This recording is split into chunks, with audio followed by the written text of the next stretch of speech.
बिस्मिल्लाहिर्रहमानिर्रहीम। अस्सलामुअलैकुम। Kitchen tips के आसान घरेलू टोटके में आपका खुशामदीद। छोटे मोटे घरेलू मसाइल के बहुत ही आसान से टोटके।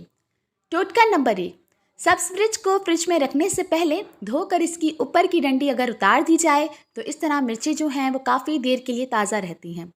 टोटका नंबर 2, सब्ज़ धनिए को फ्रिज में रखने से पहले धोने के बाद मलमल के कपड़े में लपेट कर अगर फ्रिज में रखा जाए तो धनिया जो है वो काफ़ी देर तक फ्रेश और ताज़ा रहते हैं। टोटका नंबर 3, टमाटर का जायका खुशबू बरकरार रखने के लिए तेल में तलने से अपनी खुशबू और जायका खो देते हैं। अगर जायका बरकरार रखना चाहते हैं तो इनको पहले चर्बी में तलें, तो क्या होगा कि इसकी जो खुशबू और जायका है वो दोनों ही बरकरार रहेंगे। टोटका नंबर 4, दही बड़ों को नरम बनाने के लिए आपने क्या करना है कि पिसी हुई दाल में 2 चाय के चम्मच दही का इस्तेमाल करें। इससे क्या होगा कि इस दाल के बने हुए दही बड़े निहायत ही नरम और बहुत ही जायकेदार और मज़ेदार बनेंगे।